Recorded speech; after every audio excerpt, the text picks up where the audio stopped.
উত্তরবঙ্গ ইউনিভার্সিটির আন্ডারে যে সমস্ত ছাত্রছাত্রীরা রয়েছে, সায়ন টিউশন সেন্টারের পক্ষ থেকে সবাইকে শুভ নববর্ষের প্রীতি ও শুভেচ্ছা জ্ঞাপন করছি।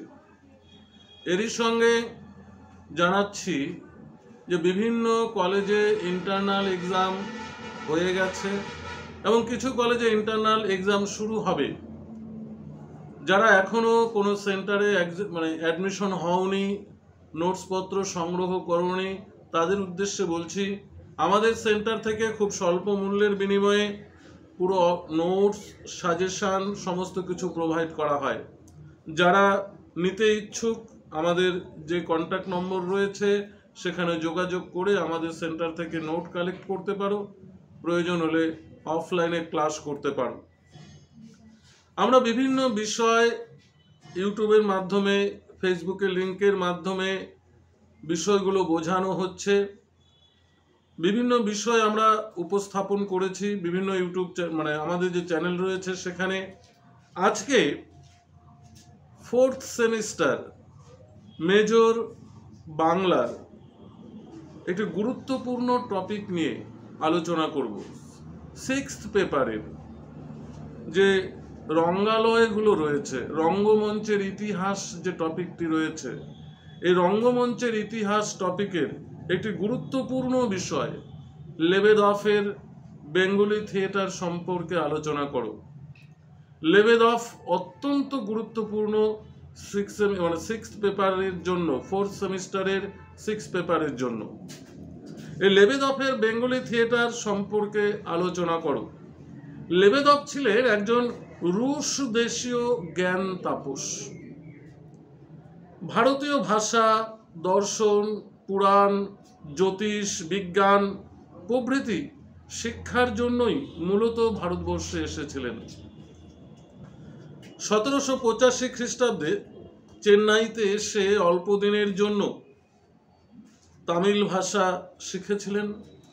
পরবর্তীকালে কলকাতায় এসে সংস্কৃত, বাংলা এবং অন্যান্য সঙ্গীত, সাহিত্য, শিল্পকলায় তিনি শিক্ষা অর্জন করেছিলেন।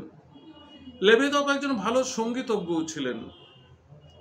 তাই বাংলা নাট্য রস পিপাসা তার মধ্যে জন্মসূত্রেই গাথা ছিল। এই লেবেদফ নাট্যশালা নির্মাণ করে প্রথম বাংলা নাটক অভিনয় করানোর যে কৃতিত্ব, তা কিন্তু লেবেদফেরই। দ্য ডিসগাইজ যে নাটকটি ছিল, সে নাটকটিকে অনুবাদ করে বাংলা নাটকের ইতিহাসে তিনি কিন্তু অভিনয়ের সূত্রপাত করেছিলেন। এবং love is the best doctor, এই নাটকটিও কিন্তু তিনি অনুবাদ করেছিলেন। কলকাতায় ইংরেজদের ক্যালকাটা থিয়েটারের যে দৃশ্যপট বা নাটক দেখে বা অভিনয় দেখে ইংরেজ অভিনেত্রী মিসেস ব্রিস্টো, নামটা তোমাদের মনে রাখতে হবে, মিসেস ব্রিস্টোর নাচ গান দেখে কলকাতায় তিনি একটি বাঙালি নাট্যশালা খোলার ইচ্ছা তার মনের মধ্যে জেগেছিল লেবেদফের। এতে সকলের মন যেমন চিত্ত বিনোদনে পরিপূর্ণ হয়ে উঠবে, তেমনি তার রোজগারের পথও প্রশস্ত হবে। ইংরেজদের নাট্যশালাগুলিতে কলকাতায় যখন ইংরেজি নাটকের নানা অভিনয় হতে শুরু করেছিল, তাদের সঙ্গে প্রতিযোগিতার মনোভাবে তিনি কি করেছিলেন, প্রথম 1795 খ্রিস্টাব্দে কলকাতার যে 25 নম্বর ডুমতলা, বর্তমানে এজরা স্ট্রিটে, তিনি কিন্তু বেঙ্গলি থিয়েটার নামে একটি নাট্যমঞ্চ প্রতিষ্ঠা করেছিলেন। বেঙ্গলি থিয়েটার এই নাট্যশালাতেই প্রথম দ্য ডিসগাইজ নাটকটি বাংলায় অনুদিত হয়েছিল এবং অভিনীত হয়েছিল 1795 খ্রিস্টাব্দের 28শে ডিসেম্বর তারিখে। এরপর 1796 খ্রিস্টাব্দের 22শে মার্চ তার দ্বিতীয় নাটক অভিনীত হয়েছিল।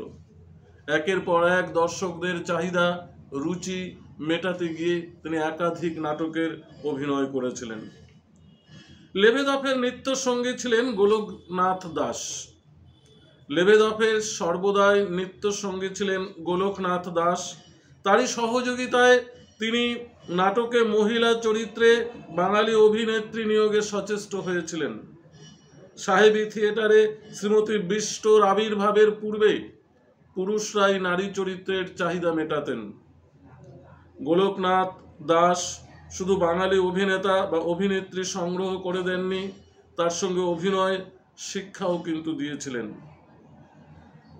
এক কথায় লেবেদফের ইচ্ছা ছিল শুধু কলকাতা নয়, গ্রামাঞ্চলেও তিনি নাটক অভিনয় করবেন, নাট্যমঞ্চ প্রতিষ্ঠা করবেন, এই মর্মে তিনি বিজ্ঞাপনও দিয়েছিলেন, কিন্তু তার ইচ্ছে কিন্তু পূরণ হয়নি।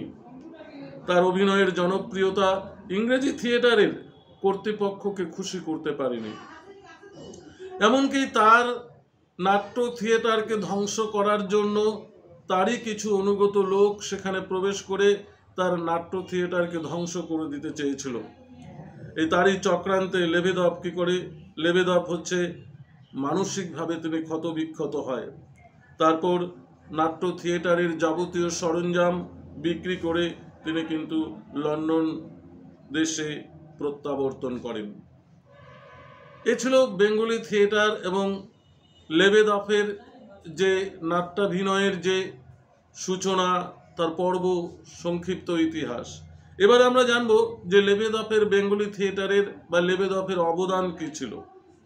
লেবেদফের অবদান যদি আমরা বলি, পরবর্তী বাংলা নাট্যশালায় ধারাবাহিকতার সঙ্গে অভিনয়ের যে সুস্পষ্ট যোগ না থাকলেও তৎকালীন যাত্রার উপর যে অভিনয়ের একটা প্রভাব বা রীতি, তা কিন্তু লেবেদফের হাত ধরেই হয়েছিল। তারপর আমরা বলতে পারি সামাজিক ও রসাত্মক বিষয় অবলম্বনে মধ্য দিয়ে বাংলা নাট্যশালা যে একদিন প্রতিষ্ঠিত হয়েছিল, তা লেবেদফের হাত ধরেই। নাচ গান বাংলা নাট্যশালায় যে দীর্ঘকাল আধিপত্য বিস্তার লাভ করেছিল, তা কিন্তু লেবেদফেরই অবদান। যাত্রার মধ্যে দৃশ্য বিভাগ ও গর্ভাঙ্ক রচনার মূলেও লেবেদফের নাটকের প্রভাব কিন্তু রয়েছে। তাই আমরা বলতেই পারি বাংলায় ঊনবিংশ শতকের দ্বিতীয় দশক থেকে যেসব যাত্রার অভিনয় হয়েছে, সেগুলি নানা বিষয়ে নতুনত্বের জন্য যে নতুন যাত্রা নামে অভিহিত হয়েছে, লেবেদফের যুগান্তকারী অভিনয়ের পরেই তার এই পরিবর্তন লক্ষ্য করা গেছে। তাই কেউ কেউ মনে করেন দ্য ডিসগাইজ এর বাংলা অনুদিত নাটকের অভিনয় প্রভাবেই নাকি এর পরিবর্তন। অতএব তিনি বাংলা রঙ্গমঞ্চের ক্ষেত্রে কিংবদন্তি পুরুষ, সে কথা কিন্তু অত্যুক্তি নয়। তাহলে আমরা বুঝতেই পারলাম যে বাংলা রঙ্গমঞ্চের ইতিহাসে, বাংলা রঙ্গমঞ্চের ধারায় এই যে লেবেদফের যে বেঙ্গলি থিয়েটার একটা অসামান্য অবদান রয়েছে। তার যে নাট্য ঐতিহ্য, নাট্য অভিনয়, নাট্যমঞ্চের যে দক্ষতা, তা বাংলা নাট্য সাহিত্য ভাণ্ডারকে কিন্তু যথেষ্ট সমৃদ্ধ করেছে। এই ছিল তোমার আজকের প্রশ্ন, লেবেদফের বেঙ্গলি থিয়েটার। ভিডিওটি যদি ভালো লাগে অবশ্যই লাইক ও শেয়ার করবে, বন্ধুদের মধ্যে ছড়িয়ে দেবে। ধন্যবাদ।